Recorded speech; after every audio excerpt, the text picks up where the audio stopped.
When you think of great films, you might think of their directors, like Spielberg, Hitchcock, Peele, or actors like Meryl Streep, Viola Davis, Morgan Freeman. But recently, there's a new name in the mix, and it's not a person, but a studio, A24. A24 movies have been nominated for over 50 Oscars and have won 16. They've taken over Halloween and maybe your closet. And the reason why you know their name is part of their strategy. A strategy that's helped take A24 from a tiny distribution company to making some of the biggest and weirdest movies and TV shows of the past 10 years.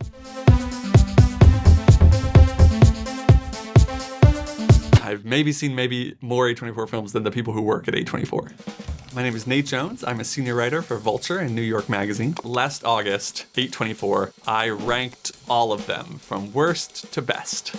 The company was founded on two sort of basic creative principles.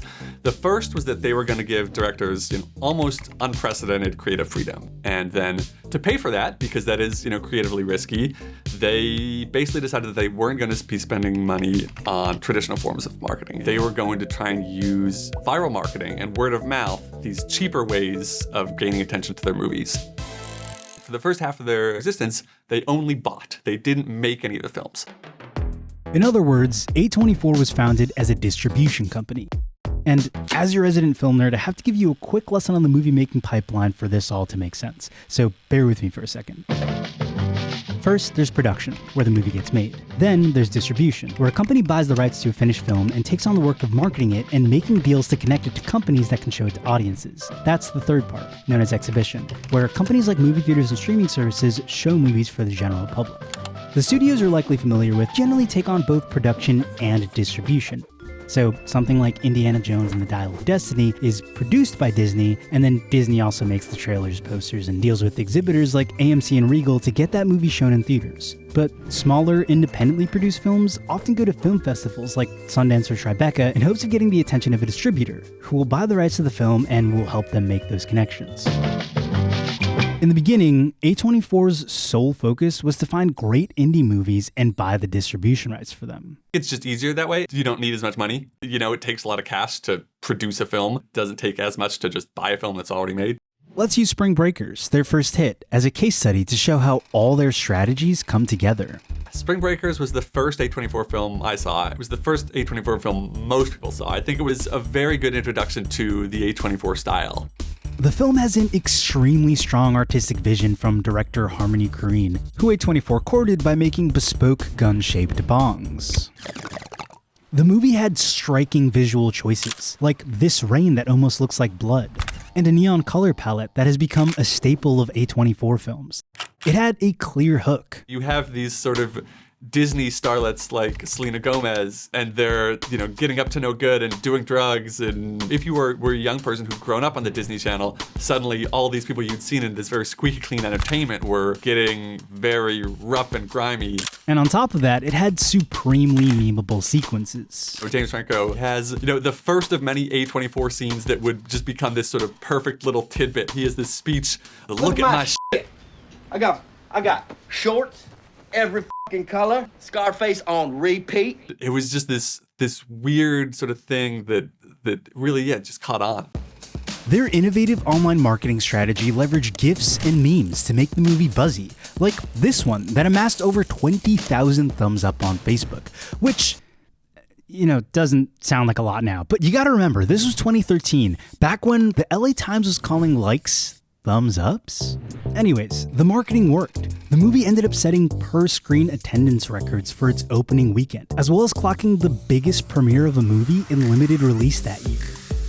The second weekend, everybody talked a lot about how they hated the movie, but their first weekend was incredible. That movie was a huge word-of-mouth hit. If you look at how much money it made compared to other films, it doesn't really stand out. But if you look at how much money it makes compared to other, independent films from that era, it was a huge hit. And crucially, it proved that the A24 method worked. If they could keep curating distinct vibey movies, marketing them online for less money and more virality, and distributing them in a way where the box office can rival the budget, then they were in business. And oh boy, were they in business.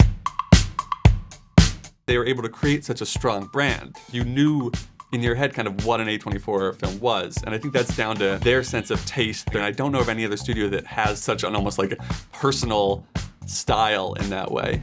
They helped launch careers for Ari Aster, the Daniels, and Robert Eggers, and afforded directorial debuts to Greta Gerwig, Jonah Hill, and Bo Burnham. They would find these up-and-coming directors and be like, we are going to sort of usher you to the next level.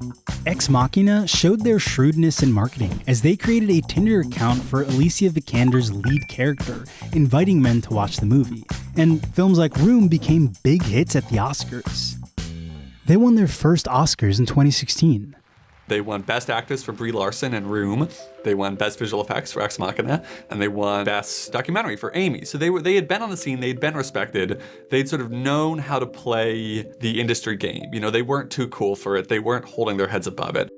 And 4 years in, after curating a strong brand off of other people's movies, they decided to produce one on their own. So Moonlight was the first film that they made themselves.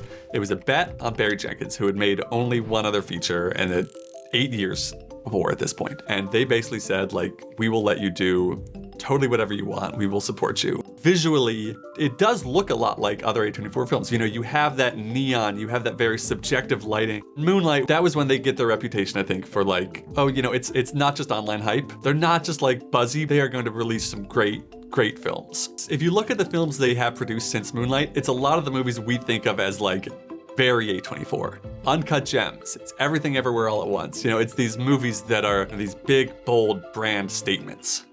In 2017, they expanded to TV.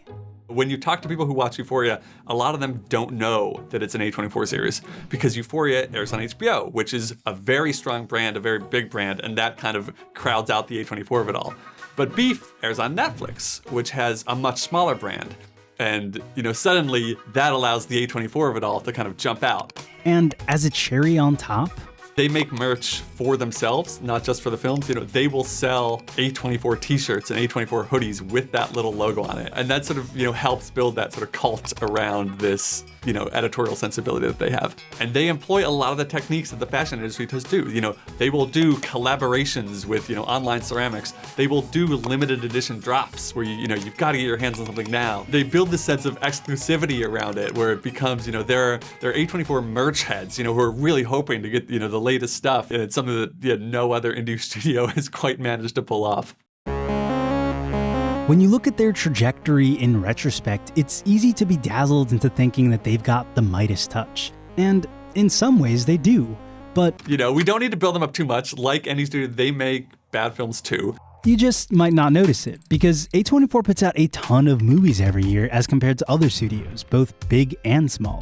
In 2022, the studio put out 20 films. That's 2 more than Paramount, a studio that's way larger than they are.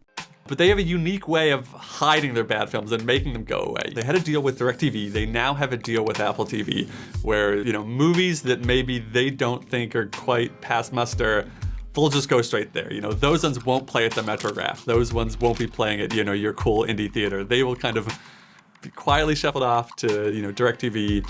Maybe people will find them, but if people don't find them, you know, maybe that's okay too. You look at the list of A24 films, there's dozens of them that you have never heard of, that nobody has ever heard of. The Adderall Diaries, The Kill Team, Revenge of the Green Dragons. These are movies that truly do not exist.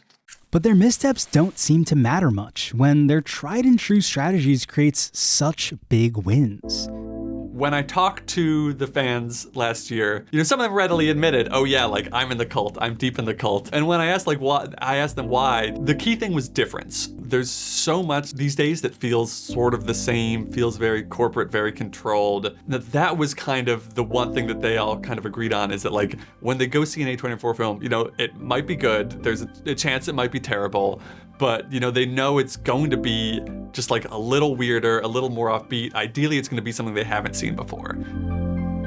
The name means nothing. The name is, there's no symbolism. The name is an Italian highway that leads out of Rome that I think Katz was driving on, and he was like, oh, that would be a good name for a company.